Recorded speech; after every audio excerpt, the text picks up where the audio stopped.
Welcome back again to Strong Man Personal Finance. We got some earnings out today. Very importantly, Amazon. Have you heard of Amazon? It's a big mother effing company. And you know what's on Amazon? My book, Stop Being a Broke Loser, baby. But my book, bro. Stop Being a Broke Loser. It's on Amazon. Anyway, Amazon reported earnings today, and we're going to check it out because that's what we do on Strong Man Personal Finance. Now, the history of Amazon stock for the past 5 years. During the clown market, which is basically March 2020 to about, the end of 2022, Amazon went on quite the tear. Okay, it went up massively, as you can see. See that big block towards the center? Amazon went up a lot, and then it massively dropped. It dropped all the way down to $86, $84. And somebody's calling me right now. I will answer that in a second. Amazon dropped pretty significantly, and everybody thought Amazon was dead. And then all of a sudden, it went up at like a 60-degree angle. And they just released earnings, and they are doing fantastic. They are up 1.06% in the after hours. The question is, why, strong man? What's going on with Amazon? So, we'll start with sales. Net sales increased 13%. This is the top of the income statement. This is not profits. To $143 billion in the first quarter, compared to $127 billion last year. 13% growth in sales for a massive company. Okay, I don't know anybody that doesn't use Amazon. I mean, actually, to be honest, I don't use it that much. I use Walmart, but basically everybody else uses Amazon. I'm the one freaking weirdo. Okay, North America segment sales grew 12%. International grew 10%, and AWS increased 17%. Now, AWS is like their profit machine. So their most profitable machine, the most profitable segment of their business, grew their revenues faster. But the other parts of the business also grew pretty healthily. Operating income, $15.3 billion. So their operating margin, this is basically their profit before interest and taxes, was 10.67%. I mean, for a retailer with, AWS tacked on, that's pretty good. Now, we can see why the stock has gone up. North America segment operating income was $5 billion of operating profit before interest and taxes, compared with less than $1 billion last year. That is a massive increase in profit over the course of a year. That is a huge swing. International is now profitable. That's right, from an operating perspective. International was losing money every single quarter, but we clearly saw it getting less and less unprofitable. So eventually there was going to be a turning point where international turned profitable. And now they made almost $1 billion of profit from international. AWS operating income was $9.4 billion. So how much of their operating profit comes from AWS? 9.4 divided by 15.3. 61% of their operating profit comes from AWS. And that's the fastest growing one. And the funny thing is, the sales is like the smallest component of their business. That's freaking crazy. AWS generates $25 billion of sales out of $143 billion, but the profit is 61%. So, once again, AWS is a massive component. It's basically a retailer, kind of, with this cloud service tacked onto it. It's pretty impressive. Net income increased to $10.4 billion. Net income is your bottom line profit. That's your profit after everything. So 10.4, you take your net income and you divide it by your sales, which is the top of the income statement, and you get a 7.2% profit margin. That's pretty good, okay? Free cash flow improved to an inflow of $50 billion compared to an outflow of $3.3 billion. They had a $53 billion swing of free cash flow. Operating cash flow, this is cash from operations. This is paying employees, receiving money for sales, paying interest, changes in receivables, changes in payables. This is like the core function of the business, up 82%. So it's not that they're like cutting investments. It's that they're growing their operating cash flow and they're still investing billions of dollars, almost $50 billion. They're still pumping into investments. That's pretty crazy. Okay. And that's even after leases and what have you. So they're still making more investments for the future that will power even more operating cash flow growth, et cetera, et cetera, et cetera. Okay.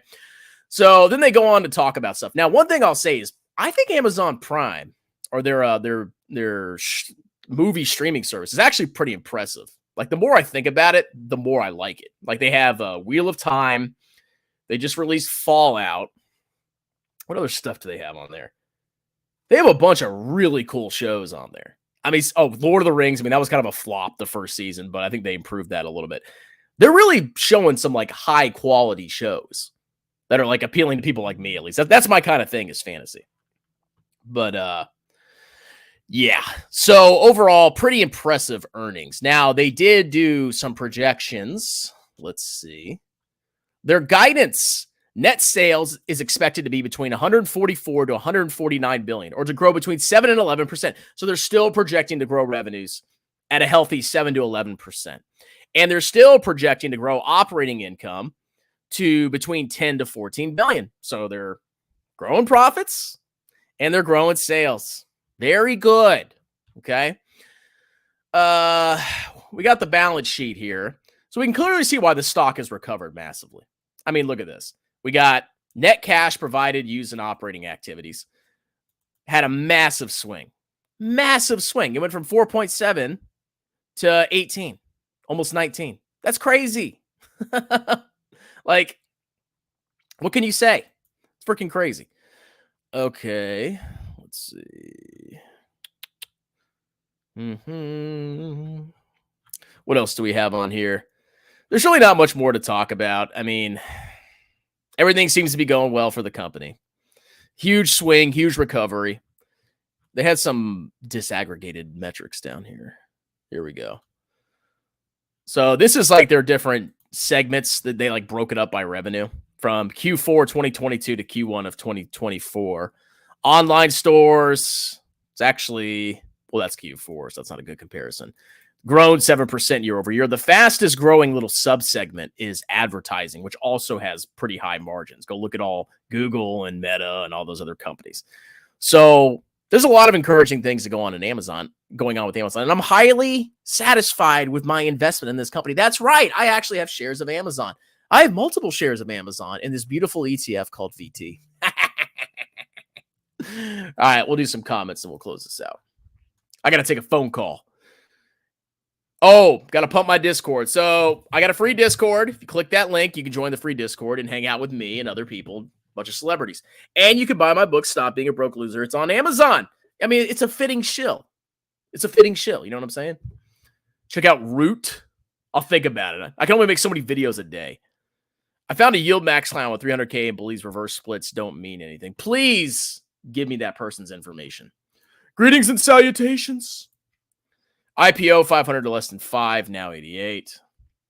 I'm not going to pull up that comment. Strongman, I don't have internet right now. What do I do? I don't know how you're still alive, bro. Apple will bring the market up on. Please, Apple, save the market. I don't want the market to go down 1% because I'll never recover. Apple's lame. I don't like Apple stock. It's just a lame stock. Oh, iPhones. Boring. Didn't Microsoft overtake it in market cap? Jeff Bezos. Yeah, people say like Amazon and Jeff Bezos are evil. Like, you order something and it gets delivered to your house in a day or less. What are you complaining about? I don't understand, people. It's beautiful. I love it. I think what it's going to be like in 20 years. You're going to have a drone like teleport into your house. You need your you-know-what toy to shove up your you-know-what. Go on Amazon, click, drone shoves in, and maybe it'll even put it in for you. Strongman, I'm digging your VT SGov simple portfolio when entering retirement. That's my plan. Not saying you have to do it. That's my plan. Easy peasy. Amazon doesn't pay. Oh, yeah. Wasn't there a rumor it was going to pay a dividend? Did they announce a dividend? Dividend! I don't see a dividend! No dividend. Uh-oh. Guess I can't buy it yet. Meet Kevin coming to a city near you. Might be perfect opportunity. Well, I don't know if he's coming to Hampton Roads. Everyone liked the video. That's right. Pump up my numbers, bro. Dislike. Bro, you should go to what? Let me see where Meet Kevin's going. I'm not traveling to meet Kevin. If he's like in my city, in Hampton Roads, I'll go visit him. But I don't think he would come here. Like, this is not, I mean, it's a decent sized place, but it's not like a major city, you know. Amazon could be the biggest market cap at some point. It's possible. I was thinking about Starbucks. We'll see. I don't like Starbucks. I just have a bias against it. It's Uncommon Wealth Ideas, a paid ebook, bro, and free. I got an ebook, bro. Buy my ebook, bro. It does come an ebook. Stop Being a Broke Loser. It's a fantastic book. People suck up to Bad Boy. Yeah. I mean, could you imagine either buying Tesla or Amazon? Like, Amazon makes life amazing for millions, hundreds of millions of people. Tesla's just a piece of junk, barely profitable car company. And they're in the same classification of Magnificent Seven. Yeah. What's your take on Bill? I don't really, is Bill basically short-term treasuries? There's probably not much of a difference, but I haven't seen that one. Make sure to go shirtless when you meet. Oh, of course. I don't like Starbucks either. I went to Chipotle today. God, it was so good. I can't stop going. I'm addicted. Oh, man, I can't. It's out of control here. I need to control myself some more. Anyway, that's it. Amazon, very cool company. I mean, I wouldn't buy it individually for an individual stock, but it's in the top holdings of VT. So, like, you have exposure to Amazon. Anyway, sign up for my Discord, and you guys have a wonderful, delicious day. Cheers.